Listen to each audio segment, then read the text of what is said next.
qu'il s'agit d'une religion qui est née dans les universités. C'est la première fois que les universités sont à l'origine d'une religion. Les universités anciennes ont transmis la religion chrétienne, etc. Mais une religion nouvelle fabriquée dans les universités, c'est ça qui me semble très problématique, puisque théoriquement, les universités, depuis le 19e siècle, fondées sur les héritages des Lumières, des modèles de l'université allemande, c'était quelque chose qui, justement, était une approche scientifique du monde. Et là, on a le cœur de cette religion, ce sont les universités. Repère avec Louis-André Richard. Jean-François Bronstein et le mouvement woke. Le mouvement woke connaît un essor sans précédent. Depuis la mort horrible de George Floyd, assassiné par un policier en 2020, on a vu émerger une réaction énergique sous les traits du Black Lives Matter. C'était l'occasion de raviver le mouvement woke.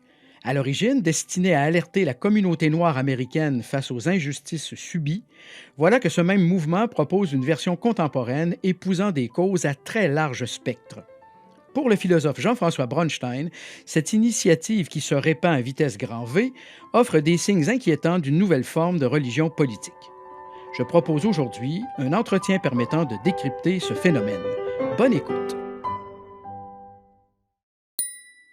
Cet épisode a rencontré des problèmes techniques affectant la qualité du son, mais nullement la qualité des échanges. Bonne écoute. Alors, bienvenue Jean-François Bronstein. Merci d'avoir accepté cette invitation pour une conversation autour des thèmes auxquels vous avez réfléchi et qui vous sont chers. Merci à vous. Bonjour.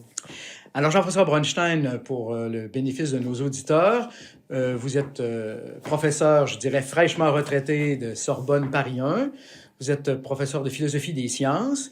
Et vous êtes un vrai professeur classique qui a travaillé toute sa vie dans l'ombre, mais depuis quelques années, vous voilà exposé en pleine lumière en raison d'un premier livre qui s'appelle « La philosophie devenue folle, le genre, l'animal et la mort ». Et ce livre vous a propulsé sur l'avant-scène publique.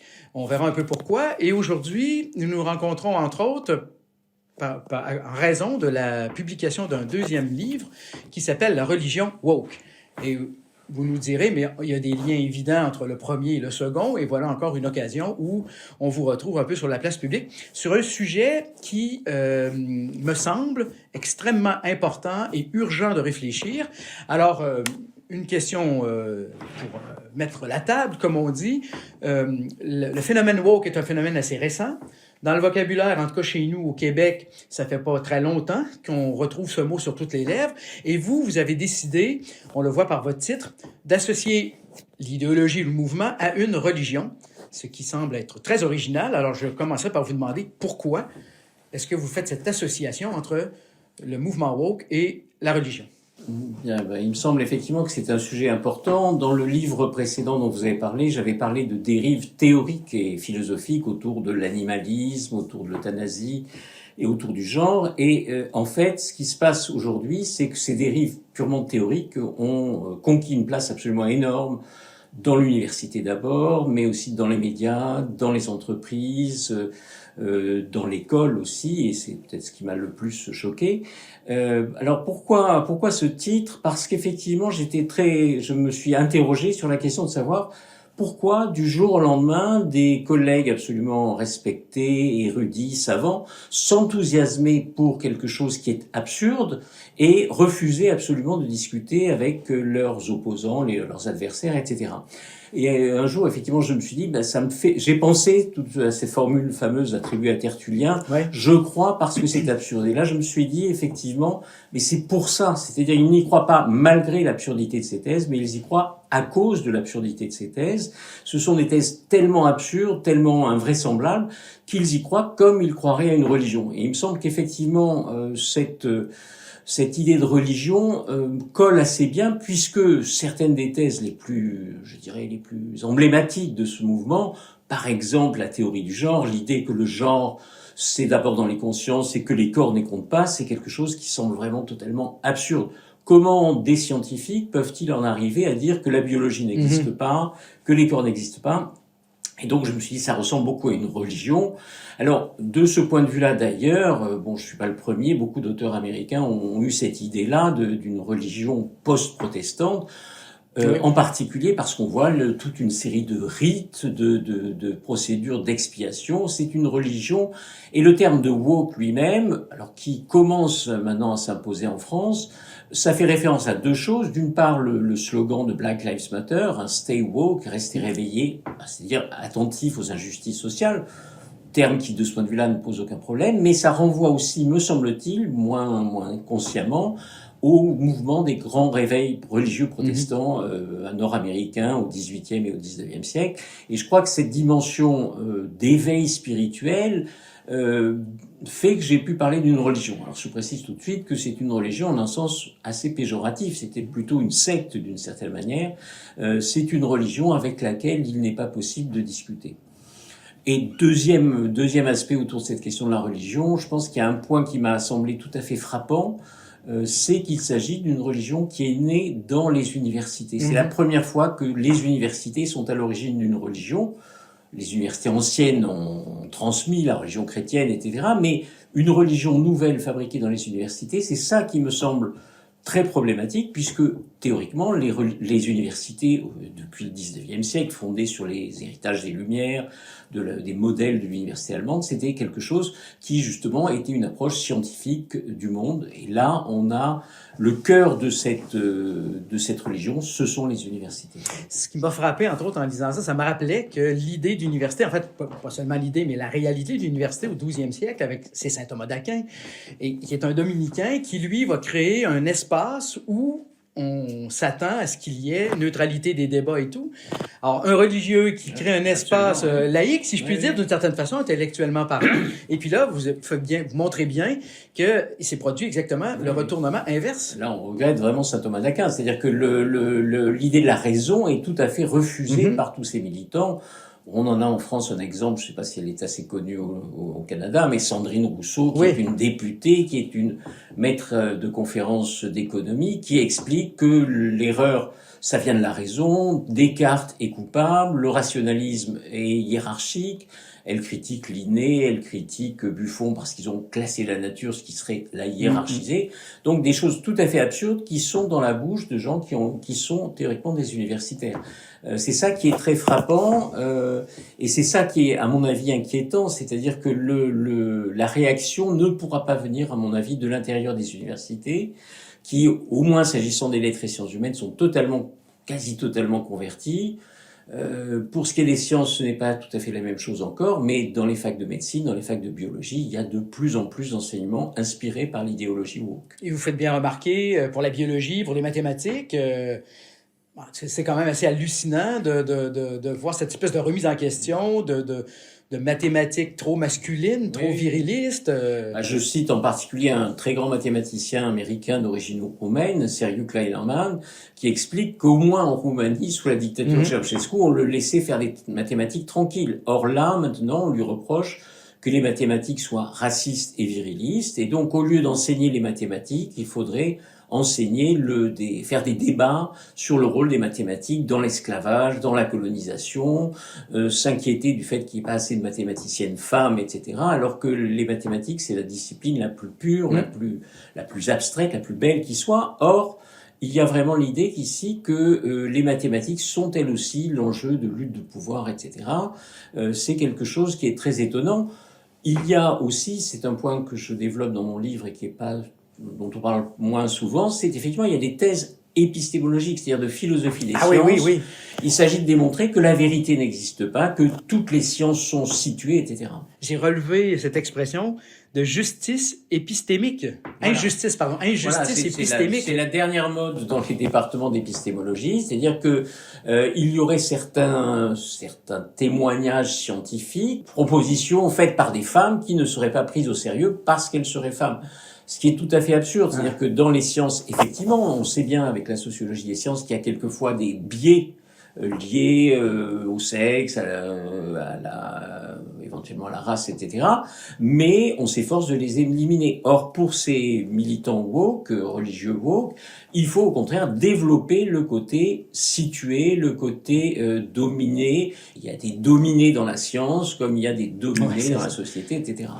Vous avez donné un exemple aussi qui m'a fait un peu réfléchir sur la manière dont on traite la loi de la gravité établie par Newton en discréditant Newton. Puis je me disais, je semblais comprendre, vous me corrigez si je me trompe, là, que dans le fond, l'idée, c'est on accuse d'associer la découverte avec un homme blanc et tout et tout. Voilà, c'est ça. Mais la découverte elle-même, on peut quand même pas la récuser. Bah si, on récuse la découverte et on se dit que la science newtonienne, c'est la science des blancs, colonialistes, virilistes, etc.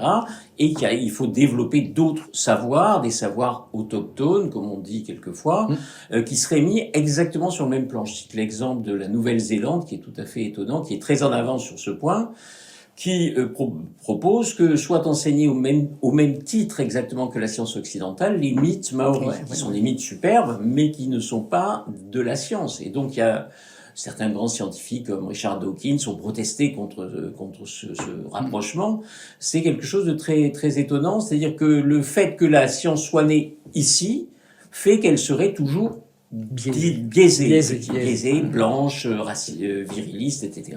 Ce qui veut dire qu'il faut refaire toute la science, quasiment, puisqu'effectivement, pendant longtemps, la plupart des hommes de science ont été des hommes. Mais bon, les choses ont changé et ça n'a pas de sens. Mais pour tout ce qu'on appelle les sciences dures, comme on dit au Québec, c'est-à-dire les sciences exactes, cette refondation de la science mènera nulle part, pardon. La gravité va se maintenir quand même. Oui, théoriquement, effectivement, on peut le penser. Mais le problème, c'est que ce sont des gens très radicaux, donc à la rigueur, ils sont prêts à essayer de faire périr la science plutôt que de renier leur croyance. Et c'est là qu'on voit, il y a vraiment un côté très religieux au sens entêtés dans leur conviction. Ouais. Ils préféreraient effectivement que on arrête la science. Bon, l'exemple là aussi, je prends cet exemple de Sandrine Rousseau qui est très très emblématique quand elle dit je préfère des sorcières qui lancent des sorts à des ingénieurs qui construisent des EPR, c'est-à-dire des centrales atomiques. Donc elle s'en fiche. Donc alors bon, aujourd'hui évidemment avec la crise de l'énergie, on préférerait sans doute des ingénieurs qui construisent des EPR, mais pour eux ça n'a pas de sens. Ils ne regardent pas la réalité. C'est-à-dire ils sont en regard en face du monde qui est tout à fait différent du nôtre. C'est pour ça aussi que je parle de religion. C'est-à-dire qu'il y a vraiment, ils sont éveillés à une autre vision du monde. Et c'est pour ça qu'il est absolument impossible de les convaincre. Ils sont éveillés à l'intérieur d'un aveuglement. Quand j'ai lu ce que vous avez dit de Sandrine Rousseau, je me suis posé la question, mais est-ce qu'elle y croit vraiment? C'est la question que se posent tous les exégètes de Sandrine Rousseau en France. Je pense qu'il y a un point qui est quand même assez important, c'est l'ignorance. C'est-à-dire que, s'agissant de Sandrine Rousseau, elle est maître de conférences d'économie. Elle a expliqué longuement dans une conférence que Darwin avait beaucoup influencé Malthus, Adam Smith et Ricardo. C'est-à-dire des gens qui sont nés 50 ans, qui ont vécu bien avant Darwin. Donc il semblerait qu'elle ne connaisse pas les bases de la science économique. Donc à ce moment-là, elle vit dans un monde de fantasmagorie. Enfin, c'est comme si moi je disais Descartes a beaucoup influencé Platon, c'est juste une absurdité. Et elle le dit. Donc je pense qu'il y a aussi une part d'ignorance et aussi c'est vrai que le côté médiatique, buzz, etc. est quelque chose de provocateur et très très important, mais ça marche, en tout cas ça marche dans de larges portions de la population qui vote pour ces gens-là. Et pour nous, profs de philo, vous y faites allusion aussi, ça vient corriger le cursus. On va enlever Platon, Montaigne, Aristote, Canguilhem au profit de... Oui, effectivement. Il y a plusieurs exemples là-dessus. Il y a une pétition qui demandait à ce que la liste des philosophes enseignés en terminale soit exactement paritaire, autant d'hommes que de femmes. Ce qui veut dire, étant donné ce qui s'est passé dans l'histoire de la philosophie, que il y a beaucoup moins. Il y a beaucoup moins de femmes. On peut le déplorer et les choses ont changé maintenant aujourd'hui. Mais c'est vrai que dans l'Antiquité grecque, il y a 2 femmes dont il nous reste quelques écrits, Hipparchia et Hypatie. Il faudrait leur accorder la même place. Elles ont quelques fragments que à Platon, Aristote, etc. C'est juste absurde. Et en plus, l'explication que donnent ces militants, c'est les femmes philosophes ont été invisibilisées, comme si elles avaient existé. Non, il n'y avait pas de femmes philosophes dans l'Antiquité, on peut pas les inventer. Alors on va essayer de trouver des femmes qui pourraient faire office de ce point de vue-là, de philosophes potentiels. Et puis on va s'intéresser à des aspects complètement, puisque vous citiez Canguilhem, j'ai vu jeunes collègues qui enseignent que, par exemple, ce qu'il faut noter à propos de Canguilhem et Claude Bernard, c'est qu'ils ont vécu aux dépens de leur femme, parce que Canguilhem faisait sa thèse alors que sa femme travaillait, et parce que Claude Bernard a profité de l'argent de son épouse pour faire ses expériences sur les animaux. Si c'est ce qu'on retient de Canguilhem et Claude Bernard, ça veut dire qu'on n'a pas du tout compris de quoi il s'agit. Tout à fait. Dans un autre ordre d'idées, il n'y a pas de religion sans une offre de salut. Il n'y a pas d'offre de salut sans une faute à corriger, à sauver. Si je pose le problème dans ces termes-là, expliquez-nous comment vous avez bien décrit la faute, le problème, puis la proposition de salut. Oui, sauf que c'est effectivement une religion en un sens très particulier, parce que c'est une religion sans pardon ni possibilité de rédemption. C'est-à-dire que le péché, il est très clair. Alors c'est un péché au sens où c'est essentiellement le privilège blanc. Hein, c'est l'idée d'être blanc et que pour cette raison, on a opprimé, on opprime et on opprimera toujours ceux qui ne sont pas blancs. Mais la question, c'est qu'il n'y a pas beaucoup de rédemption, alors que dans la religion chrétienne, évidemment, le salut est possible. Là, il n'y a pas de salut possible. Tout ce qu'on peut faire, c'est avouer son privilège et devenir moins blanc. Mais c'est effectivement une religion qui est, en un certain sens, totalement désespérante, parce qu'il n'y a pas de salut, et aussi, il n'y a pas non plus d'avenir, effectivement. Il n'y a pas, c'est une religion. Et c'est ça la grande différence avec les religions, les idéologies séculières, enfin les religions séculières du XXe siècle, le nazisme, le communisme, qui promettaient un avenir radieux. Là, il n'y a pas d'avenir radieux. Il y a éventuellement un avenir, au contraire, plutôt noir. Catastrophique, que ce soit les théoriciens de la race ou que ce soit les théoriciens du genre, ce sont plutôt des catastrophistes, des collapsologues, etc. Et le seul avenir qu'il y aurait, c'est effectivement un effondrement prochain. Donc c'est une religion qui est très étrange en ce sens-là. Et c'est pour ça que souvent on n'y pense pas, parce qu'on se dit que la plupart des religions proposent le salut. Là, le salut, c'est simplement la culpabilité, l'aveu de ses péchés, etc. On le voit notamment dans les vidéos fameuses de Evergreen College, où on voit les professeurs s'excuser, reconnaître leurs privilèges blancs, hommes, normaux, etc., pour monter dans ce qui s'appelle le canoë symbolique de l'égalité. Mais bon, c'est une parodie de religion. Vous faites allusion au fait que chez ces théoriciens-là, c'est perdu d'avance quand on est homme blanc occidental. Le mieux qu'on peut espérer, c'est d'être un collaborateur. Un allié, ce qu'ils appellent quelquefois un allié, mais c'est toujours quelque chose de totalement dévalorisé. On peut jamais s'en sortir vraiment, effectivement. D'ailleurs, il y a un exemple qui le montre assez, c'est-à-dire que bon, les transgenres sont extrêmement valorisés, on change de genre, c'est possible. En revanche, si on est blanc et qu'on veut devenir noir, c'est tout à fait impossible. C'est au contraire le crime suprême. Et donc c'est ça qui est très étonnant. Beaucoup de gens disent, mais pourquoi on pourrait pas devenir transrace? Parce que la race, c'est vraiment le fait d'être noir, en l'occurrence, c'est la victime absolue, et on ne peut pas plaisanter avec ça. Et donc c'est très étrange de voir, parce que sinon on pourrait se dire, il y a un autre péché, c'est ce qu'ils appellent la masculinité toxique, le fait d'être un homme. Ça, à la rigueur, on peut envisager de changer de genre, ou de se déconstruire radicalement, ça c'est possible. Mais en revanche, changer de race, puisqu'ils sont obsédés par la race, ce n'est pas possible. Et donc c'est là qu'on voit effectivement que c'est une religion sans avenir, c'est une religion extrêmement noire, c'est une religion de l'apocalypse, d'une certaine manière. Ça rappelle un peu ce que Norman Cohn appelait les fanatiques de l'apocalypse, ces mouvements millénaristes qui se rependent sans cesse et attendent une espèce de fin du monde qui va arriver. Je me suis demandé si c'était pas une variation sur le thème du panthéisme, quelque part où la planète devient... oui, alors il y a effectivement... On déifie la planète, voilà. C'est vrai que de ce point de vue-là, l'écologie, c'est une religion qui colle bien avec ça, et effectivement, où il s'agirait simplement de sauver la planète, y compris en supprimant les humains. Donc ça, j'en avais parlé dans le livre précédent. Je pense qu'il y a vraiment l'idée que, au fond, ce qu'on pourrait faire de mieux, ce serait de dégager la planète. Effectivement, il y a tout ce qu'on appelle les Greens qui veulent plus faire d'enfants et qui effectivement disent il faut arrêter tout ça. Ça colle assez avec ce courant-là, effectivement. Oui, mais quand vous avez bien étudié tout ça, vous n'avez pas fait ce lien dans la religion woke. Je me demandais si ça aurait pu être fait ou si c'est vraiment, dans votre perspective, quelque chose d'assez séparé. Je pense que ça peut coller, effectivement. J'ai lu, j'ai beaucoup apprécié le livre de Chantal Delsol sur la fin de la chrétienté, tout à fait. qui dit qu'effectivement ça ouvre la voie à un cosmothéisme, à un nouveau paganisme. Je pense que c'est effectivement quelque chose qui est lié. Je l'ai pas fait parce que je me faisais déjà assez d'ennemis dans ce livre-là. Je me suis dit, si je me prends aussi Greta Thunberg contre moi, je suis perdu. À cause de moi, là, vous allez avoir tout ça sur la tête. Bon.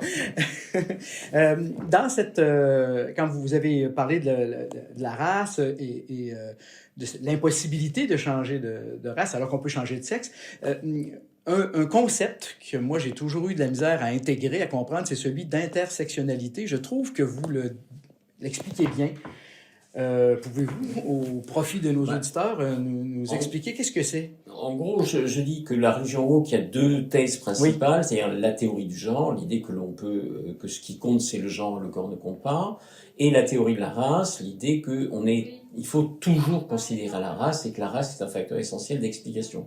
Et puis il y a ensuite un concept accessoire, si je puis dire, qui est celui d'intersectionnalité, qui permet de potentialiser toutes les victimisations et donc de faire en sorte que on puisse se mettre ensemble et faire lutter ensemble les gens qui sont opprimés pour des questions de race et les gens qui sont opprimés pour des questions de genre ou toutes sortes d'autres questions. Bon, par exemple, les gros qui sont victimes de grossophobie, les malades psychologiques qui sont neuroatypiques, etc.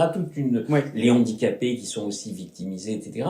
Et donc, c'est un processus, si vous voulez, d'accrétion de toutes les victimisations possibles et imaginables. Et il y a l'idée qu'effectivement, non seulement ça s'additionne, mais ça se potentialise. Donc, c'est encore plus fort. Alors, c'est un instrument strictement politique. Ça, effectivement, c'est quelque chose qui permet de mettre ensemble toute une série de combats.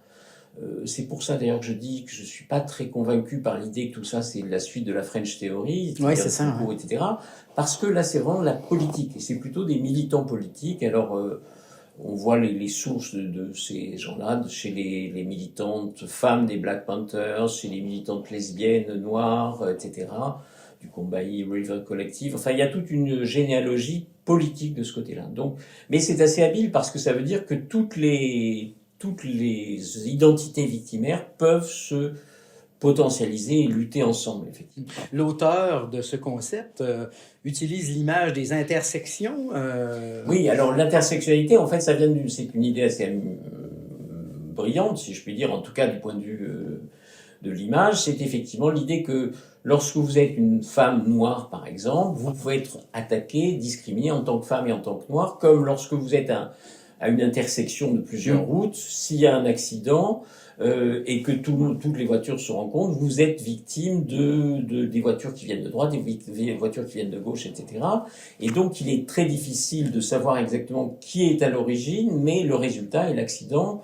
Et l'intersectionnalité, c'est donc l'idée que plusieurs discriminations peuvent se rencontrer et frapper en même temps une seule personne. Et donc, si vous êtes une femme noire, handicapée, grosse, etc., vous êtes victime de 4 discriminations, etc.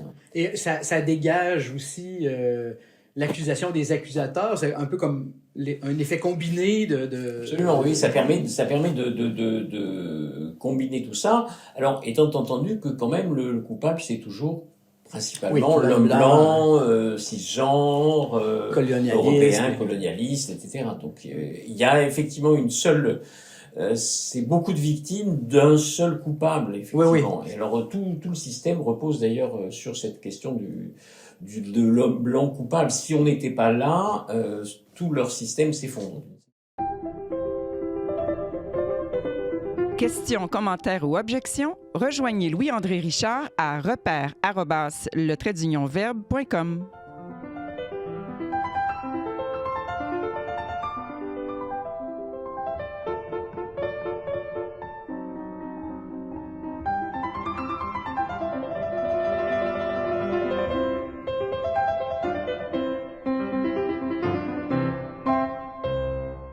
Ça m'amène à vous faire parler d'un autre point très important. Il y a comme un abandon d'une conception universelle de l'être humain au profit d'une recherche de plus en plus détaillée de reconnaissance des singularités, des individualités.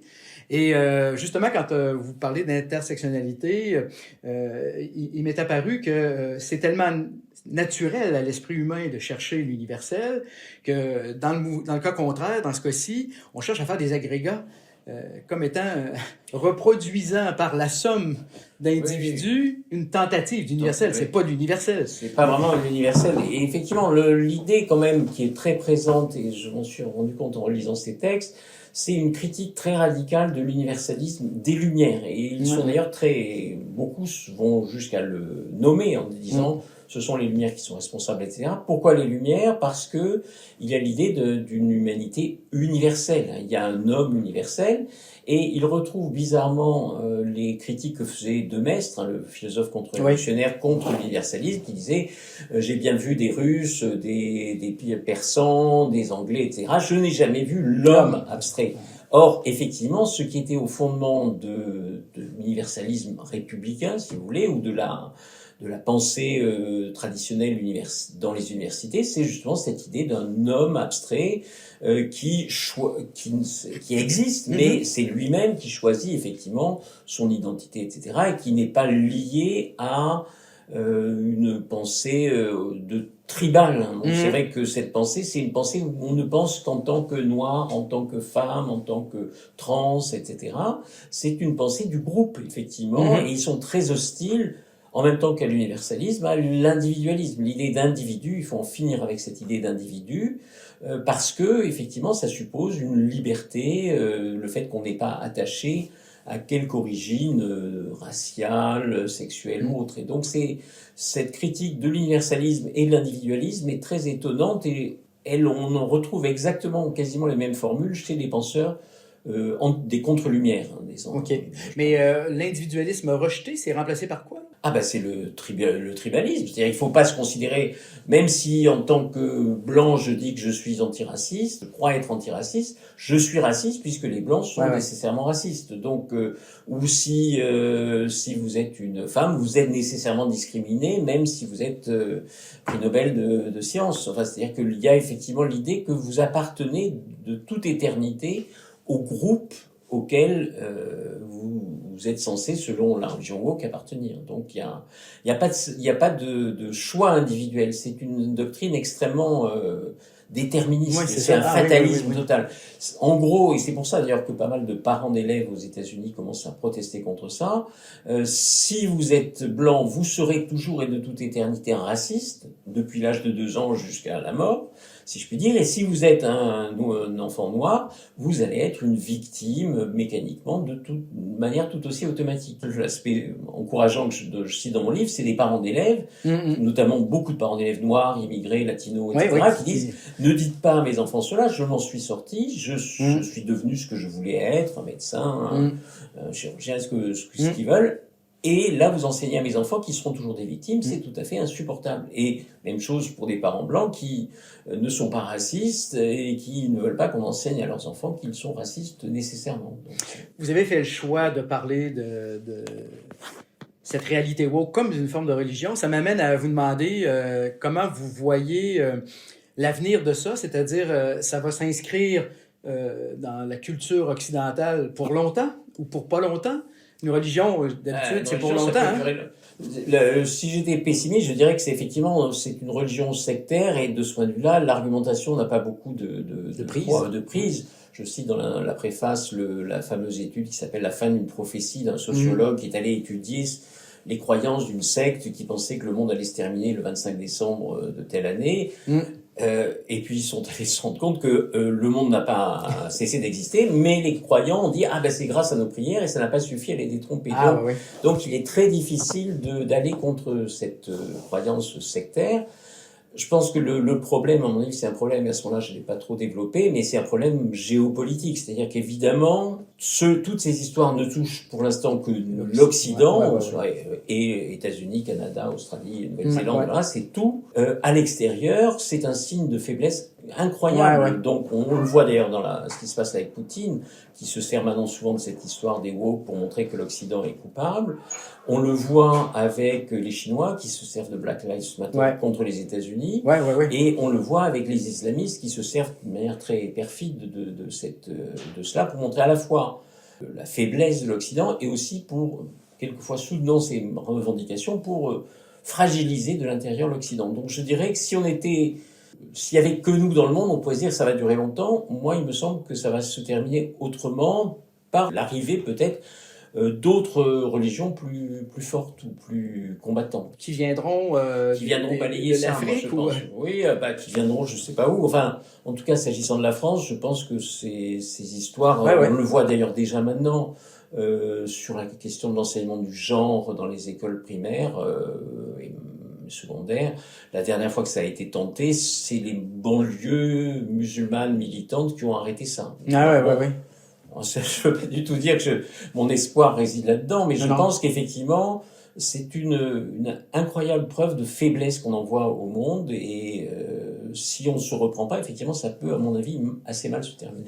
Je vais me permettre une petite parenthèse, puisque moi, je fais beaucoup de recherches sur la fin de vie, et ce que vous dites, on le retrouve de façon assez surprenante pour toutes les... Vous êtes en train de débattre sur un changement de loi qui pourrait éventuellement permettre l'euthanasie, mais ce sont des problèmes qui ne concernent que nos sociétés industrialisées occidentales.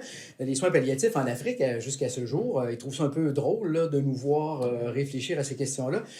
On en a assez, disent-ils, de s'occuper de notre survie. Oui, bien sûr. On est comme branché sur le réel, en fait. Oui. Non, mais moi, je suis très étonné. Effectivement, je cite dans le livre mes étudiants chinois qui, lorsque je leur parle de ces questions-là, me disent mais vous délirez complètement. Et les plus sympathiques me disent mais ne vous inquiétez pas, vous viendrez en Chine, continuez à faire de la science, etc. Et je pense que, s'agissant de la fin de vie aussi, l'Afrique traite mieux ses vieillards que nous traitons les nôtres, etc. Donc, je dirais alors peut-être, mais ça c'est pour rejoindre vos réflexions à vous sur l'euthanasie, qu'effectivement il y a derrière tout ça une espèce d'absence de volonté de vivre. Il y a une espèce de profonde dépression. Moi, je pense que les travaux de Houellebecq là-dessus sont tout à fait extraordinaires, parce qu'ils montrent bien que l'Occident n'a plus envie de vivre. D'ailleurs, une des conséquences de ces rêveries et quelquefois de ces horreurs sur les changements de genre, c'est aussi la stérilité. C'est-à-dire qu'ils vont voir que tous ces enfants qui vont changer de genre, ils vont devenir stériles. Ils le savent pas en général parce qu'on ne leur dit pas. Mais c'est effectivement l'idée qu'on va arriver à une civilisation qui ne veut plus se reproduire. C'est clair. Tout à fait. Et tout au long de votre livre, on voit revenir régulièrement cette idée étonnante que toute cette construction du mouvement woke s'appuie sur une négation du réel. C'est simple, mais c'est hallucinant. On perd le lien avec la réalité au profit d'un virtuel qui ne cesse que de se... C'est aussi l'autre aspect qui m'inquiète un peu dans cette histoire-là, c'est qu'effectivement, notamment la théorie du genre, c'est une négation radicale de la réalité. Maintenant, les affiches en France du planning familial disent les hommes sont enceints, comme si un homme pouvait être enceint. Ce n'est pas le cas, c'est un fantasme, pour l'instant en tout cas. Donc il y a vraiment cette idée d'un monde virtuel. C'est ce que disait bien Christopher Lasch ou d'autres auteurs de cet ordre, qui ont montré qu'au fond, notre monde qui travaille sur des ordinateurs perd totalement le contact avec la réalité. Et donc, les enfants, les jeunes qui sont pendant des heures sur Internet perdent le sens de la réalité. Sur Internet, effectivement, on peut changer de genre par un simple clic. Il suffit de dire je suis un homme, je suis une femme, je suis n'importe quoi d'autre, ça va. Et je dirais que c'est l'idéologie des GAFAM, au sens où, par exemple, le fameux métaverse qu'on nous propose, qui, à mon avis, est très inquiétant, parce que effectivement, ça répond d'une certaine manière à un grand malaise dans les vies humaines habituelles. C'est un monde, effectivement, purement virtuel. Et je pense que, de ce point de vue-là, ce n'est pas un hasard que les GAFAM sont très largement favorables à ce genre de choses. Et les seules personnes qui s'y opposent, ce sont ce que l'auteur américain Joshua Mitchell appelle les travailleurs du monde réel, c'est-à-dire ceux qui, pendant le Covid, nous ont apporté la nourriture, qui ont continué à travailler dans la réalité. Ceux-là savent bien qu'un homme et une femme, ce n'est pas pareil. La question, c'est de savoir effectivement si ces gens du monde réel, ces gens du monde ordinaire, la décence commune dont parlait Orwell, peut surmonter cette espèce de fascination, cette attirance, de négation du monde réel. Et c'est vrai, je dirais que même si on voulait résumer la religion woke, c'est une religion contre la réalité. C'est une religion qui explique que le réel n'existe pas, voire même que le réel est le mal. Bon, ça fait penser aussi à l'hérésie gnostique au IIe siècle. Le corps, c'est le mal. Pour les woke, le corps, c'est inessentiel, on peut s'en passer, etc. Alors vous allez me dire, c'est complètement absurde, mais si vous êtes toute la journée sur Internet, c'est pas si absurde que ça. On peut croire que c'est comme ça. Et c'est ça qui me semble inquiétant, c'est-à-dire que ce serait juste une idéologie d'universitaire, bon, on en a connu d'autres, etc. Mais c'est quelque chose qui est repris avec enthousiasme par les industries culturelles. On voit le rôle de Disney qui est très présent là-dedans, Netflix, le cinéma de Hollywood, etc. Tous poussent dans ce sens de refuser le monde réel, et c'est quelque chose qui me semble une vraie menace. Alors, vous avez consacré votre vie à l'éducation, vous êtes même un père de famille, c'est l'éducation ça aussi. J'ai cru comprendre dans votre lecture que s'il y a un espoir à avoir, c'est au niveau de l'éducation comme telle. Vous croyez que nos écoles vont résister à cette négation du réel? C'est ce que j'espère, en tout cas, parce qu'effectivement, on voit des choses, notamment aux États-Unis, où les choses s'aggravent, ou de pire en pire. On fait des drag shows pour les enfants de 5 ans, etc. Il me semble qu'effectivement, pour l'instant, aux États-Unis et en France, je pense que les parents ne sont pas prêts à ce qu'on enseigne à leurs enfants qu'ils sont racistes dès 2 ans, ou à leurs enfants qu'ils peuvent choisir eux-mêmes leur genre. Ce qui est plus inquiétant, c'est qu'il y a des sondages qui ont été faits par un sociologue, Eric Kaufmann, qui dit que, effectivement, aujourd'hui, 80% des gens sont défavorables à ce qu'on enseigne ce genre d'ineptie à leurs enfants. Mais si on interroge des gens de 30 ans, il y en a plus que 40% qui sont vraiment hostiles, etc. Et donc, on peut penser que les choses vont s'inverser. Donc, c'est pour ça que je pense qu'il faut réagir vite. Bon, je vous ai raison de parler du fait que je suis un père de famille. C'est vrai que si j'avais des enfants en âge scolaire, je serais extrêmement inquiet. Et je pense que là, tout le monde doit s'en rendre compte et voir que, notamment, par exemple, les syndicats enseignants, que ce soit en France ou aux États-Unis, sont enthousiastes sur ces questions. Par exemple, en France, le syndicat Sud Éducation dit qu'il faut faire changer de genre aux enfants à l'école et surtout ne pas prévenir les parents. C'est ce qui est le sommet. Et aux États-Unis, les 2 grands syndicats américains sont sur cette ligne. Donc il y a vraiment une urgence, et je pense qu'il faut que les parents se réveillent, ou aussi tous ceux qui, dans les entreprises ou autres, voient les effets délétères des politiques de discrimination, de diversité, équité, inclusion, ou dans les entreprises aussi le militantisme non-stop pour ces théories. D'ailleurs, ça, c'est un autre point fascinant à mes yeux, c'est que ça c'est entré très rapidement dans le monde des entreprises. C'est pas seulement l'université, mais c'est dans l'entreprise. Oui, c'est ce que dit un journaliste américain, Andrew Sullivan. Il dit « Nous vivons tous sur les campus maintenant ». Et effectivement, les universités forment maintenant toutes ces élites. Et donc, les gens qui sortent des universités où on leur a enseigné la théorie du genre, la théorie critique de la race, s'empressent de la diffuser dans les grandes entreprises, dans les maisons d'édition, etc. On voit même J.K. Rowling qui a failli qui résiste extrêmement courageusement, mais les gens de sa maison, les jeunes gens de sa maison d'édition voulaient arrêter de la publier, alors que c'est un énorme succès, etc. Alors je dirais, il y a un backlash, un effet en retour, c'est que là, le dernier bouquin de Rowling ne s'est jamais aussi bien vendu, semble-t-il. Je pense qu'il y a beaucoup de gens essaient de manifester leur mécontentement. Bon, mon bouquin ne se vend pas du tout comme celui de Rowling, mais il y a effectivement beaucoup de gens qui me disent, mais bien sûr, effectivement, il faut continuer. Donc, je pense que mon espoir, c'est qu'effectivement, les gens se rendent compte que c'est quelque chose de très prégnant, qu'on a en face de nous une sorte de religion, effectivement, qu'on ne pourra pas convaincre par l'argumentation, qu'il faut donc arrêter, c'est ça. Ouais. Et alors, en décrivant ce qui est arrivé à J.K. Rowling, on voit bien que, il me semble, et pour moi, c'est un objet de questionnement profond, que la diffusion de la chose, de la religion woke, dépasse de loin le fait que ça intéresse personne d'une certaine manière, qu'on est intéressé par le contraire. À preuve, son œuvre se vend bien, mais oui, mais les réseaux sociaux, les médias, les industries culturelles sont toutes vent debout pour soutenir ça. Et je cite une vidéo qui a fuité, qui est assez extraordinaire, où on voit tous les dirigeants de Disney s'enthousiasmer sur le fait qu'il faut mettre de plus en plus de LGBT, de queer. La vice-présidente se présente comme la mère de 2 enfants queer, l'un pansexuel, l'autre transsexuel, etc. C'est juste, effectivement, c'est une idéologie qui se répand beaucoup dans cette sphère-là. Mais je pense que le problème, c'est que cette sphère-là, elle englobe aussi maintenant les institutions d'éducation primaire et secondaire. Donc, et les universités. Alors, les universités des lettres et sciences humaines, je pense que c'est perdu, mais un de mes très bons étudiants qui a vu qu'en philosophie, il ne pourrait jamais dire ce qu'il pense réellement sur ces questions, est allé en médecine. Et là, récemment, il me dit, écoutez, je suis désolé, je suis déçu, première année de médecine, j'ai un cours sur le genre en médecine, sur la race en médecine, etc.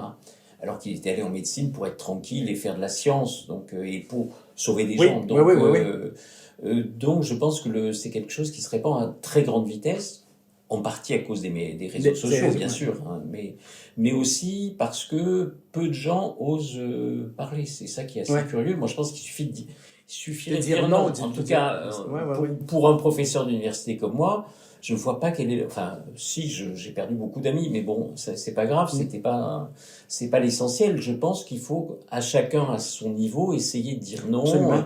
Dans les entreprises, dans les écoles, etc. Il faut résister. Et si on ne résiste pas, on va très rapidement perdre le contrôle. C'est pourquoi vous terminez le livre avec une citation du discours à Harvard de Solzhenitsyn, et il y a un parallèle quand même assez étroit dans le fait c'est vrai de dire qu'à chacun à notre niveau.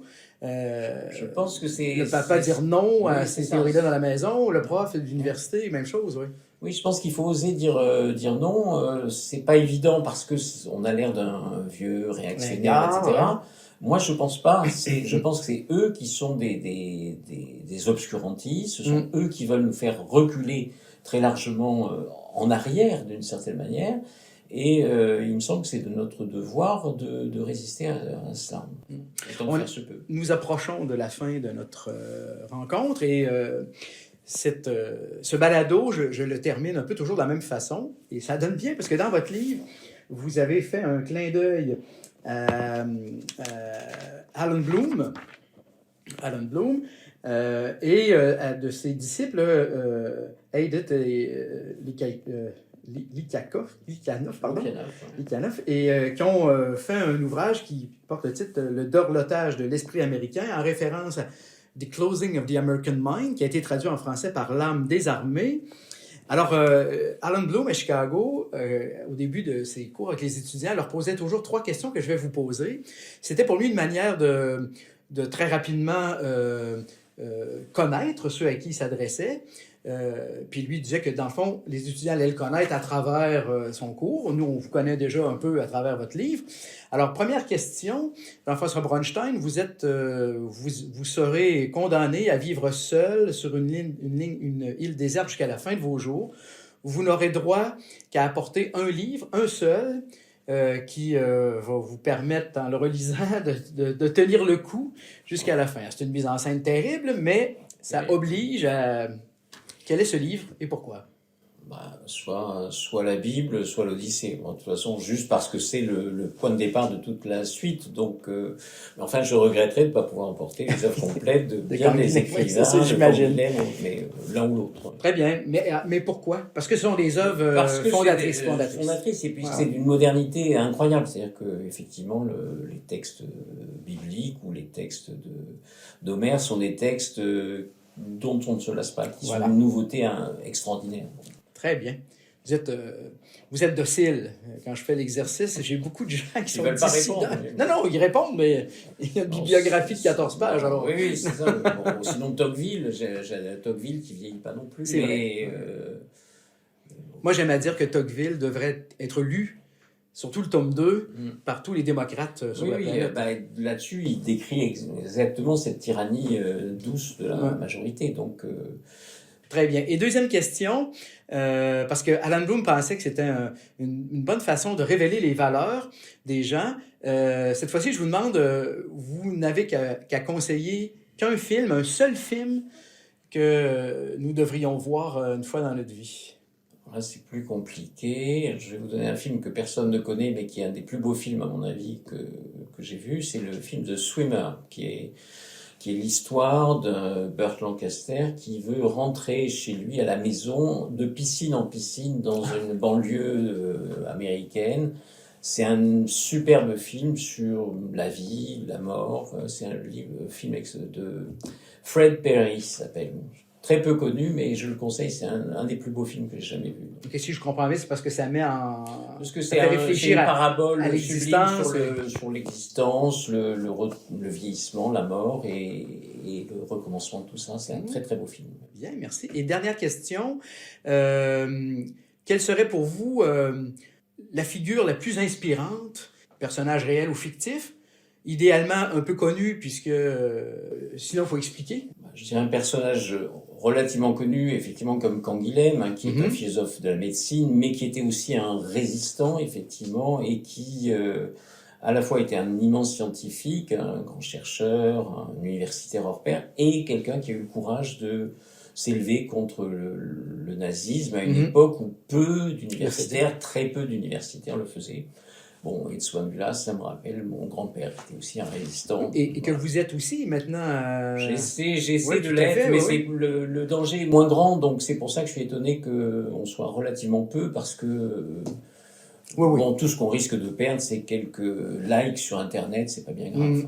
Très bien. Alors Jean-François Bronstein, je vous remercie de vous être prêté à ce jeu. C'est une conversation très stimulante qui va sûrement permettre aux Québécois, et peut-être aussi à quelques Français, de mieux comprendre la religion woke.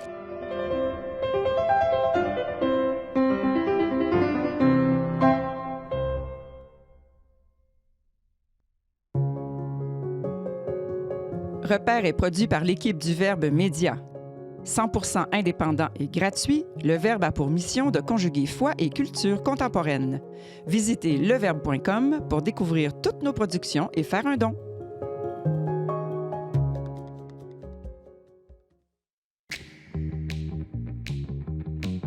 Qu'est-ce que Jésus, les multivers, le Seigneur des Anneaux et les couches de bébés recyclables ont en commun? Ils se retrouvent tous au balado On n'est pas du monde. Animé par l'équipe du Verbe Média, chaque épisode conjugue foi chrétienne et culture contemporaine avec intelligence et humour. Abonnez-vous dès maintenant au balado et suivez-nous sur YouTube.